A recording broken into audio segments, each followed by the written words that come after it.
上一次你说罗琦告诉的你，这一次你又说此事与罗琦无关，两次必有一次是假的，对吗？首先，我从来没有说过是罗琦告诉我的，我只是说是你暗示了我，最多算误导。那你为什么来跟我说这些？因为我觉得你应该知道真相。罗琦是无辜的，你不能冤枉他。请你告诉我，你凭什么说我笔记本里有东西，足以证明遗嘱无效？是我推理出来的。骗鬼去了！是真的，因为我太了解你了。上学的时候我就记得，你有一个爱记笔记的习惯。你会记录你跟你当事人的见面，还有谈话重点，而且你会录音，有时候公开录，有时候悄悄的录，这是一个好习惯。毕竟律师输了官司，被当事人索赔倒打一耙的太多了。你录完音会整理录音，把录音重点存在你的笔记本里，而这是你从上学起就建立起来的一个优秀习惯，这么多年你不会轻易丢掉的。好，我承认我有这些习惯。我的问题是，你凭什么觉得我们的遗嘱有问题？如果没有人告诉你我笔记本里有什么东西，这是基于我对你和顾杰的认知。顾杰是一个胆子特别大的人，但你不是，你谨小慎微，所以我想你一定是发现了这个遗嘱有问题。你去建议顾杰跟我们和解，同时提示了孙超越，而提示的方式是电子邮件。我们现在最担心的是对方会提出司法鉴定。如果司法鉴定的结果不利于我们，法庭判定遗嘱无效，那您就是零继承，这个官司的风险太大了。我会零继承吗？如果遗嘱无效，按照法定继承，您是第二顺序继承人，而蓝红是第一顺序继承人。如果遗嘱无效，或者是没有遗嘱的情况下，您确实是零继承。可浩瀚超越是我跟我哥建立的，我们可以跟蓝红庭外和解。蓝红也输不起，因为他也不敢断定司法鉴定结果就真的不利于我们。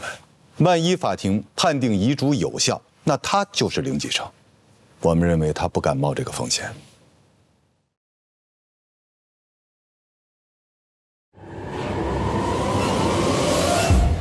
就算你料事如神，就算你的推理是对的，你都猜对了，那你今天来又把整个过程说一遍，是为什么呀？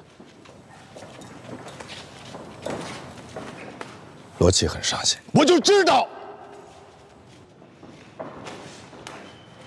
罗琦很伤心。罗宾啊，你这个算盘打得也太好了。现在官司结束了，和解协议也签了，你现在跑过来说服我要接你姐的盘子，对吗？所以你才假惺惺地告诉我这一切跟你姐没有关系。你怎么能这么想呢？我只是不想让你……你让我怎么想？让我承认你有强大的推理能力吗？你所有的证据，其实就是猜，就是诈唬。我有证据。我有录音了。好，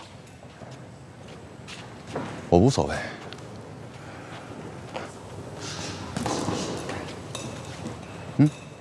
我也录了。我就是为了让你说出这一切，我才假装这么说的。现在我有证据了，证明你所有的推理都是猜的，与其说就是诈。我再说一遍，我有证据，而且是完整的录音，是孙超越亲口承认的。所以，如果你想指望这个翻盘，完全没可能。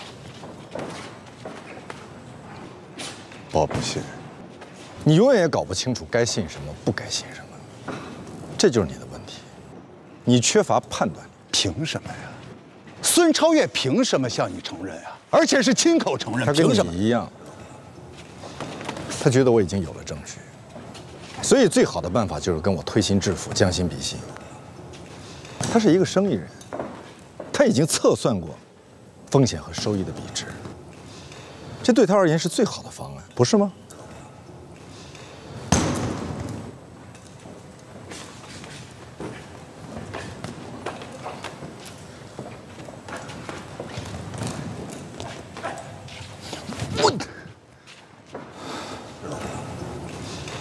说不过就动手。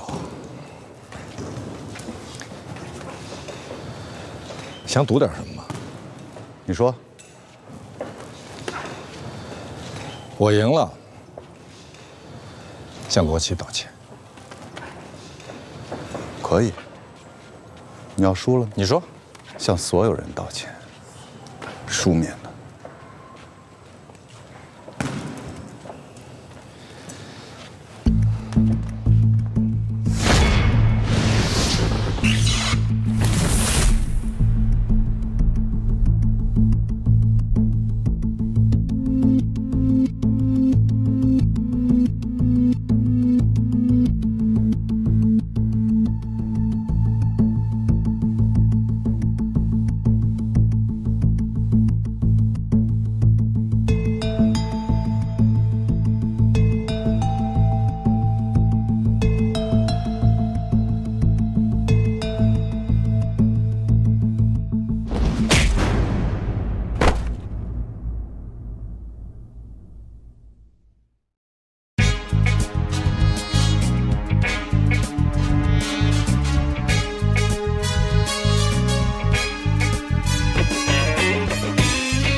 向罗琦道歉。我知道。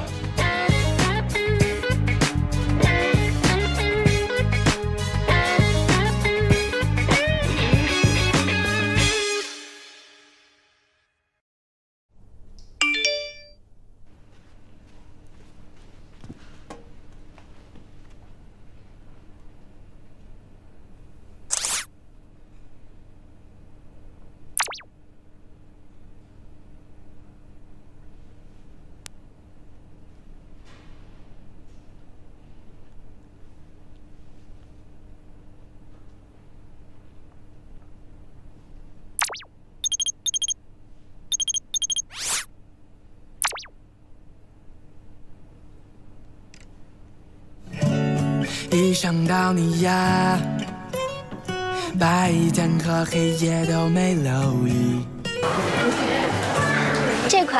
这可是我们家的明星眼霜，特别适合您这种上班族，去细纹、鱼尾纹效果特别好。帮我来一个。好的，请问有会员卡吗？有的，稍等一下。好，您稍等。谢谢。喂，佳音姐。他们又来威胁我，让我还钱，说如果不还钱就要执行我的房子。您先别着急啊，如果有人敲门，您千万别开，还有电话也别接。我可怎么办呀？我真想杀了他们，他们怎么就那么坏呢？我杀了他们算不算也是为民除害呢？您千万别冲动啊！司法局已经发布了消息，司法局还有公正协会已经组成了调查核实小组。对，所以您千万别急，好吗？我哪来那么多钱呀？他们说如果不还钱就要执行我的房子，我当时就给急病了，我住院了。他们跑到医院来看我，拿着打印好的那个借条和欠条让我签字儿。他们说只要我签了字儿就不执行我的房子了，我就稀里糊涂把字儿给签了，这莫名其妙我就多了165万的债呀。后来他们又让我签一个什么借款合同，171万的借款合同，说我只要签了这个是什么什么，这是最后的本息，算出来的最后的本息让我签了。整个事情就是他们骗着我，这么签过来签过去，签过来1分钱的利益我也没有得到。我现在反而欠了400多万，还要执行我的房子，这是最后的本息，算出来的最后的本息让我签了。哎呦，整个事情就是他们骗着我，最后1分钱的利益我也没有得到。午夜的灯，清晨的夏。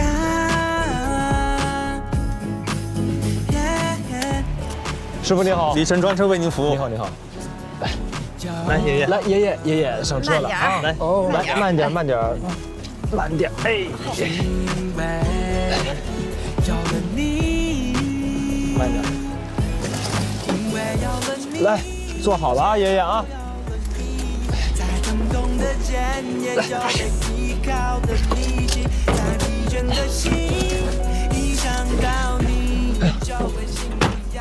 我现在就去啊！这么急？麻烦您了。好，行，我马上帮你看看啊。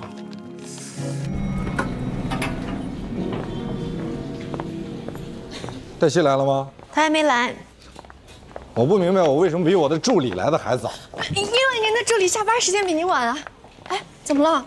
在我还是助理的时候，我从早到晚一直在工作，就像长在办公室，长在律所。我也一直在工作，我从昨天到现在我就睡了3个小时。你是嫌我给你的工作太多了吗？不是，我是觉得需要帮助的人太多了。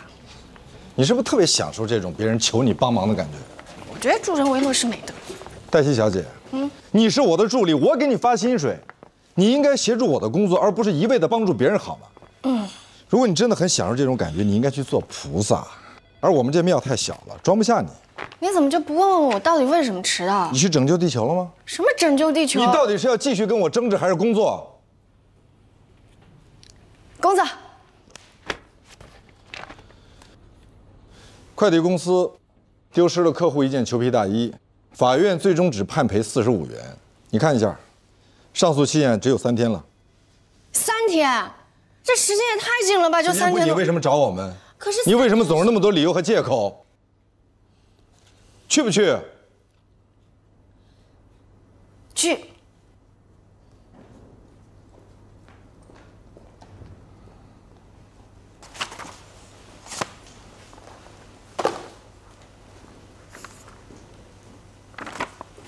你刚才是不是有点玉不琢不成器？你今天有点不正常，到底怎么了？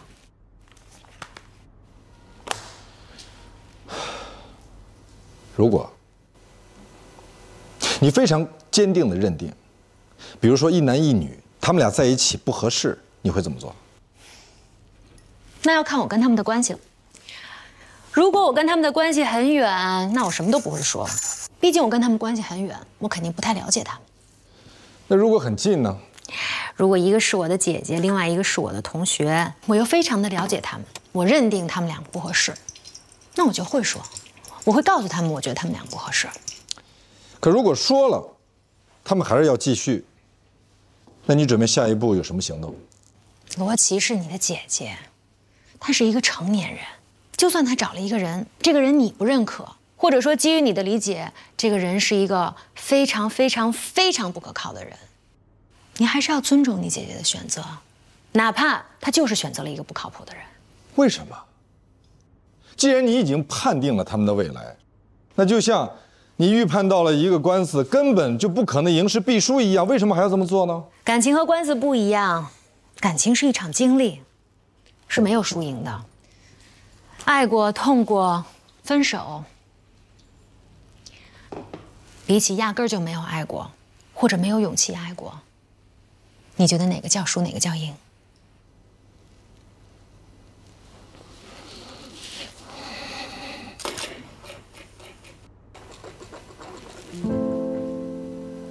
谢谢。不客气。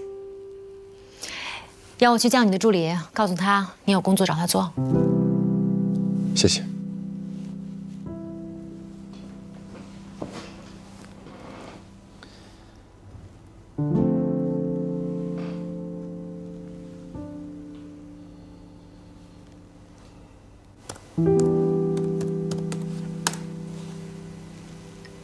哎，张姐，你请进。好好好。我爷爷。爷爷，爷爷，你好，张姐，以后由我来照顾你了。哦，你好，你好，哦，你要有事儿你先忙你的吧，我这也干了不少家了，这电器什么的我也都会使啊。没关系，我再给您介绍一下，我们家厨房那煤气不是特别好使，那个您用的时候小心点啊。没事，我去看。你上班去吧，我没事儿啊。哎呦，刘阿姨，刘阿姨，早上你家没人来送货的，我就直接收拾了。麻烦您了啊！没事，都邻居住着。那行，我走了啊。哎，谢谢您，谢谢您，刘阿姨。哎，谢谢。关上门去您。我给你倒杯水啊。哎。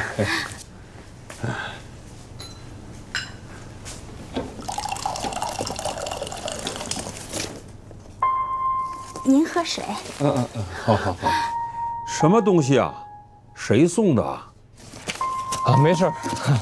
那个张姐，我先走了，有事您给我打电话啊。好嘞，你放心吧。金子涵快递的裘皮大衣价值44600块，他当时还提供了购买时候的发票。法院一审判决快递公司赔偿45块，依据是邮递费是15元，而且邮递的时候未保价，所以按照所收取自费的3倍赔偿，也就是45元。你接着说。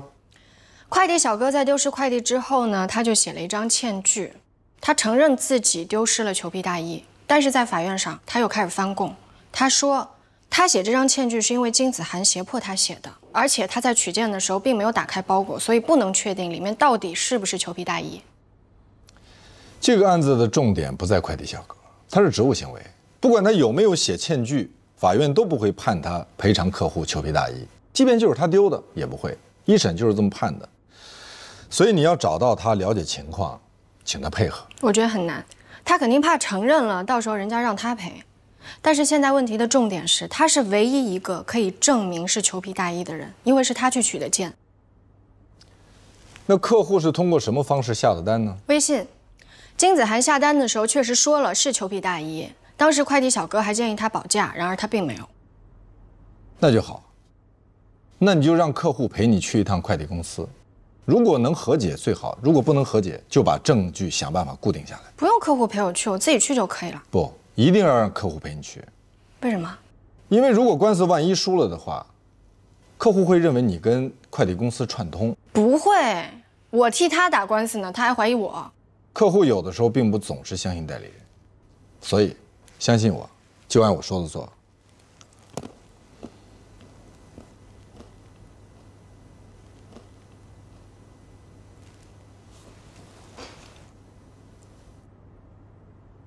饿了吧？啊？不饿。刚才有人告诉我说，昨天晚上只睡了3个小时。我想没时间睡觉的人，肯定也没时间吃东西吧？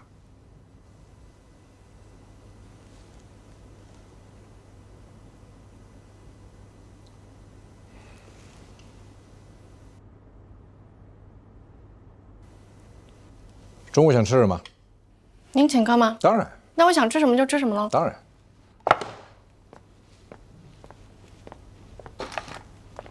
一会儿我们别吃面了吧，吃面了容易长胖。你这么瘦还怕胖吗？我当然怕胖啊，哪个女孩子不希望自己瘦一点？哎，罗律，吃了吗？一起吧。啊，我不了，你们吃饱还有事。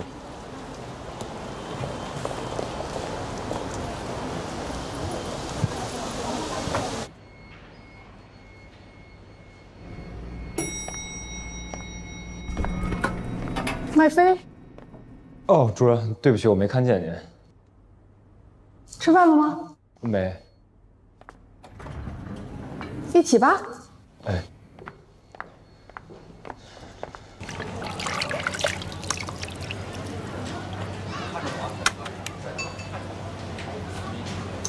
我先过去做了啊。好的。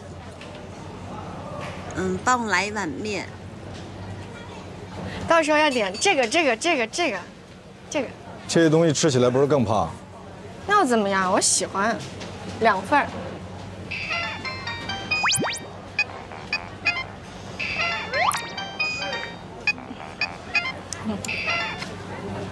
喂？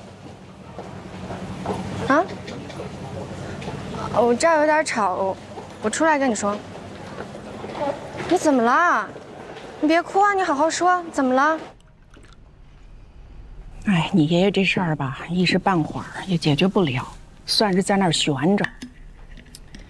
他们也不能卖你爷爷的房子，但你爷爷的确是稀里糊涂的签了一个贷款协议，他们绝对不会善罢甘休。所以你最好的办法是，我建议啊，暂时搬出去住，你惹不起躲得起吗？本来你说了要走了，我就把你的客户都给了别人了。没事儿，我给你开发新的客户。对了，齐老板，我的确是跟他们说了要换律师，但是他们的要求很严，必须要经过他们的认可才能换，到现在还没换成，那就不换了。还是你。谢谢您。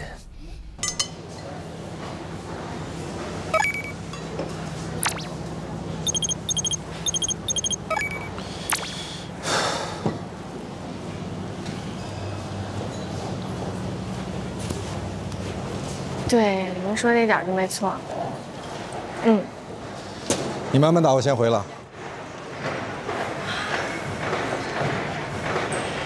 没事儿没事儿，您继续说。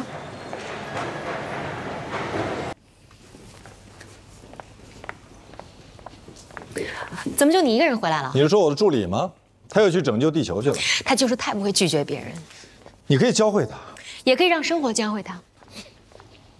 刚才有一个人打电话说要见你，谁啊？一个女的，就说想要咨询点事情。你告诉他我不提供聊天服务。我已经替你约好了，对面茶楼 V3包间。这个人是谁啊？何必？何必？何塞的姐姐。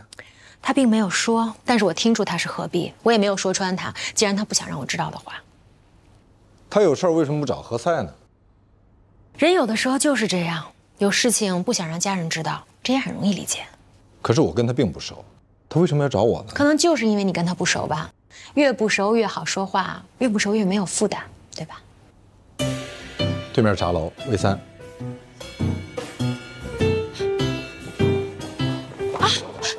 对不起对不起对不起，我是不是应该代表地球感谢你？是这样的，佳音姐刚给我打电话说，中午的时候有一群人冲到她家去了，问她要钱，如果不还的话，就要强制执行她的房子，那她都活不了了。你应该去自杀干预中心工作，我要不要帮你写封推荐信？罗老师，那个您抽空的时候能不能看看他的案子？他不是我的客户，也不是你的。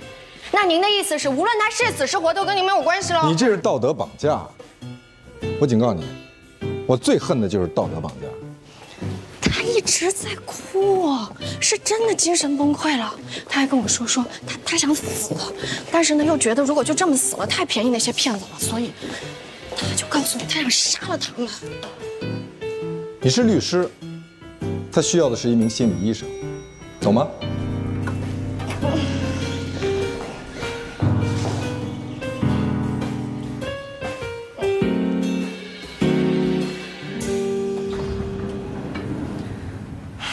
天下有那么多律师，林佳音怎么就盯上你了？因为其他的律师都把他给拒了。那你为什么就不能跟他说你也帮不了他这个忙？我只是他会一直找你，他会不断的跟你寻死觅活。你要么做好准备，半夜接到他电话，他哭哭啼啼跟你说他要杀人或者他要自杀；要么你就早点跟他说你也帮不了他这个忙，你手头案子太多。或者你可以说利益冲突。一个律师要想拒绝一个案子，有很多办法。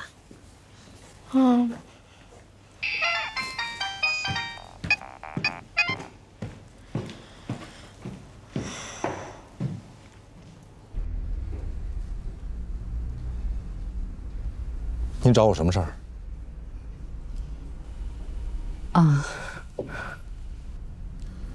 如果没想好怎么说的话，咱们能不能再约一个时间？我后面还约了其他人。那我长话短说，只是不要告诉何塞，他太容易冲动了。明白。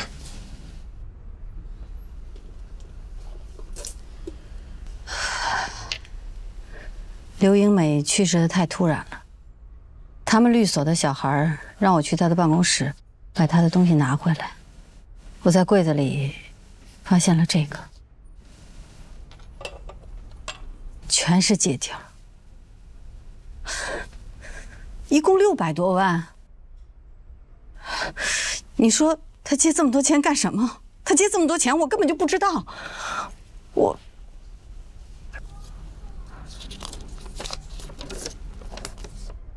罗律师，我今天找你来就是想请你帮我调查清楚，他为什么借这么多钱，都干了什么。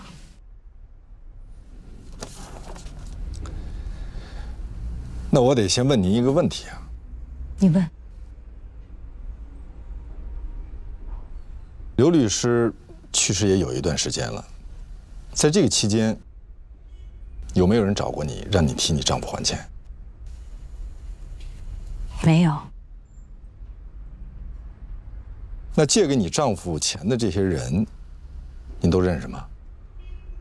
他的朋友，我都不怎么认识。只是有一个刘总，在告别的时候来过，但是他也没有说过借钱的事儿。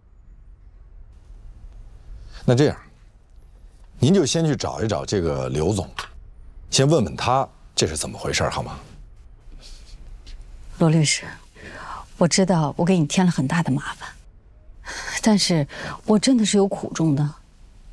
你应该知道，我们家老爷子铁面无私，给自己树了很多的敌人，所以我现在不能随随便便的去委托一个律师，因为等着看我们家笑话的人太多了。我懂。那首先我得给您批一个醒，只要是真实的，我全接受。我想说的就是，你丈夫的这些债务、这些借款，如果你无法证明自己知晓，那很可能我要替他偿还。是的，我懂，我已经做好了充分的思想准备了。我就是想知道，他为什么要借这么多钱？他借这么多钱都干了什么？好，那这样，这些借条，您还拿回去保存，只需要给我一个借款人的名单就可以了。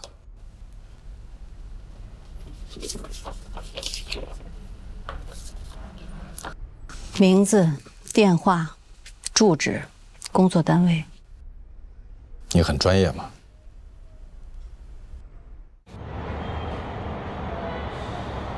我到现在都想不明白，哎，凭什么会是这个样子呢？他们凭什么要强制执行我的房子呢？这个问题我刚才跟您解释过了。我是年龄大了，我跟这个社会已经脱节了。没有，没关系的，没关系，我可以再跟您解释一遍。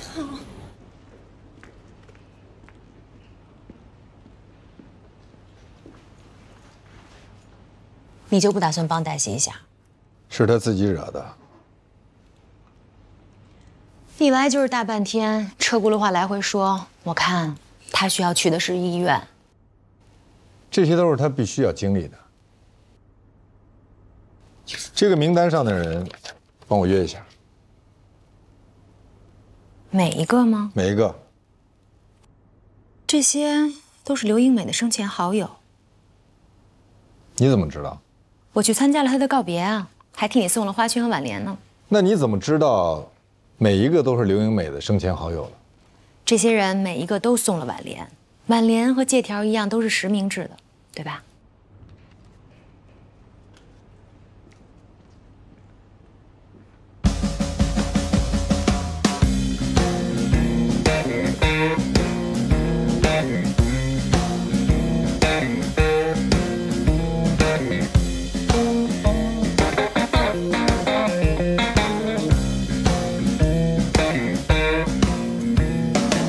说了，我没验过货，我也不知道里面是什么东西。您就跟我说您什么时候发现包裹丢了的，行吗？我那天取完件之后，就去边上的另一家取快递，我就把这个包裹放在台阶上了。我走的时候忘拿了，回去找的时候这包裹就不见了。这法院判决书上也说了，我不承担责任，我就是一快递员。您说里面是个裘皮大衣，值好几万。你就是把我卖了，我也赔不起呀。您别紧张嘛，我就是过来跟您了解一下情况。再说了，人家告的也不是您啊，是公司啊。那公司让我赔怎么办？你赔啊？单子上有提示，凡是价值超过500元的，都建议保价。您看，这是他自己没有保价。您看啊，我们都知道这条呢只是建议性条款，快递公司不能因为这一条款就免除了因为丢失快递而产生的赔偿责任。其实我们是严重怀疑快递员和客户之间恶意串通。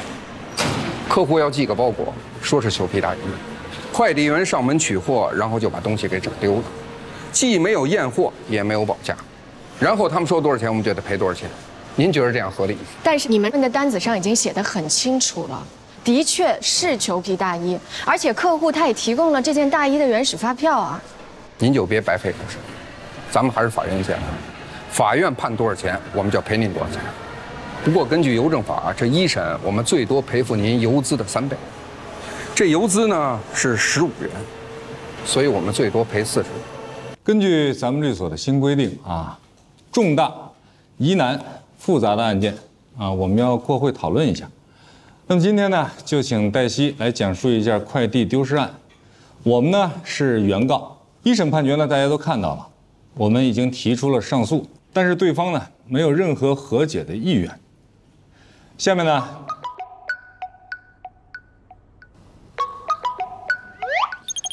不好意思，喂，黛西来给大家讲一讲。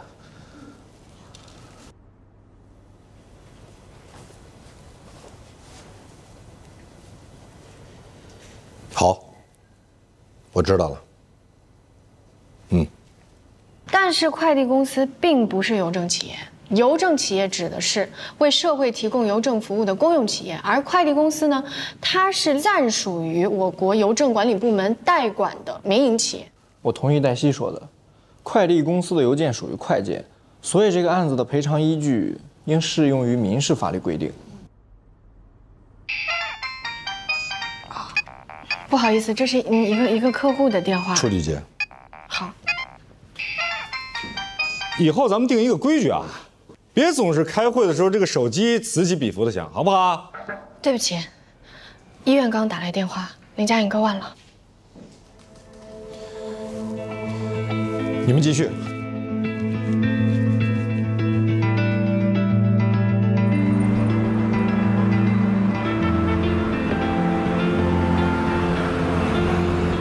佳颖姐，您别想不开啊。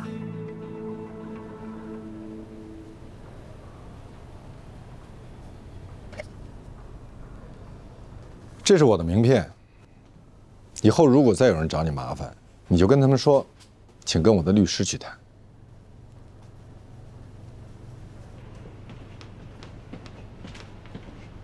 石头床家属去交一下费吧。能缓缓吗？这样我去，在哪儿交费？1楼收费处，我带您过去。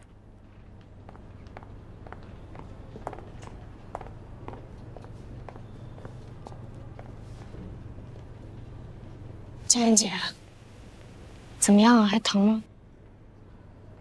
你们都是好人，我本来都已经绝望了。您千万不要绝望，你要帮我呀！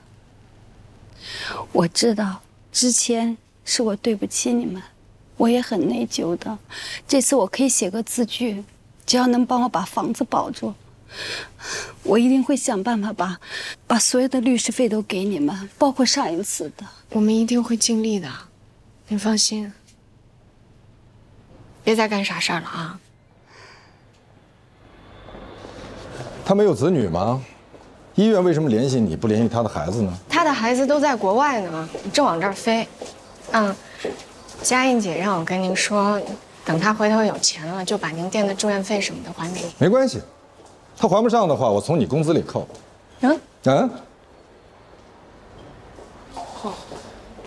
他没有其他亲人了吗？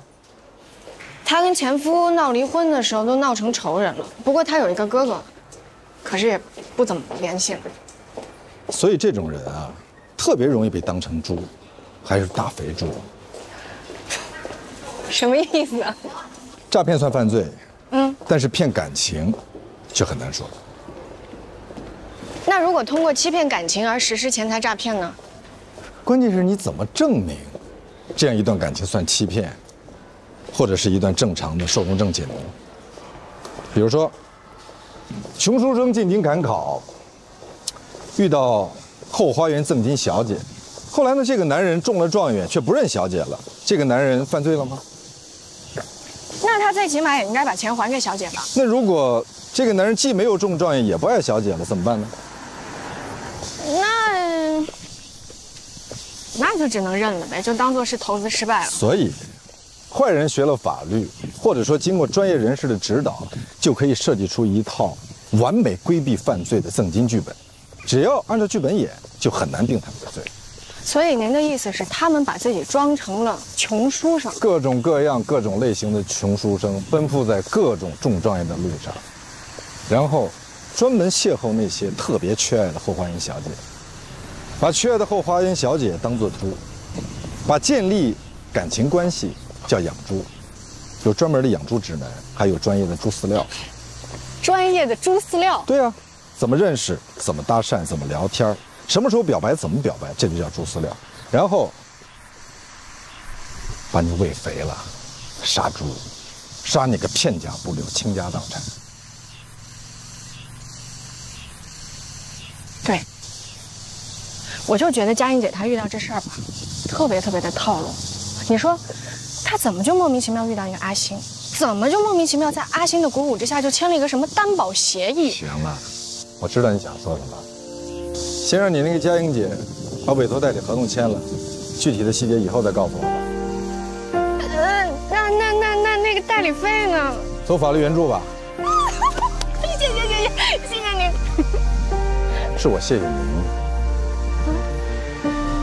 是您给我积福了，给我积德了。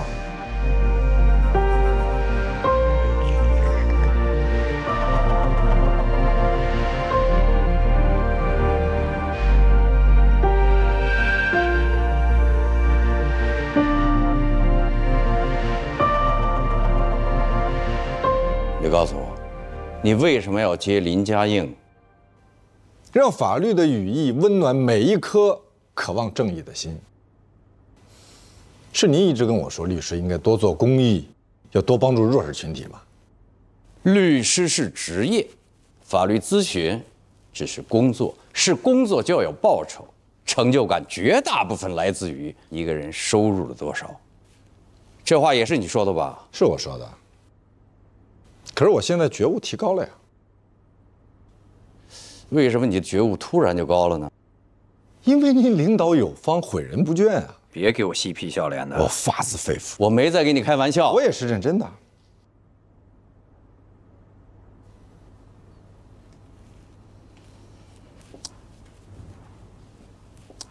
你知道吧？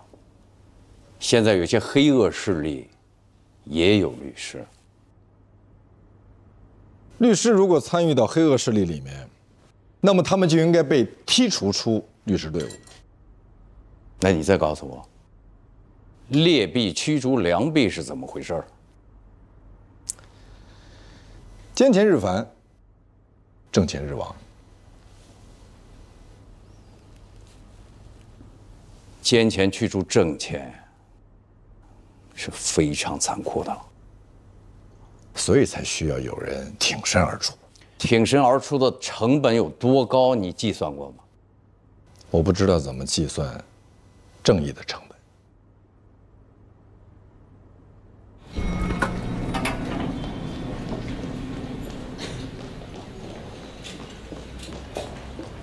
罗宾在办公室，你快去吧。啊，好，我刚刚是去见客户，不用跟我解释，我又不是你老板。好嘞。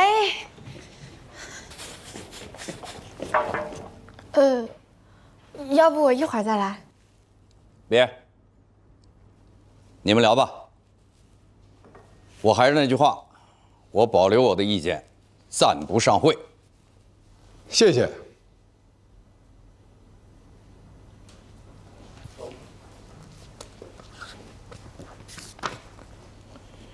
这份协议是1个月之前签的。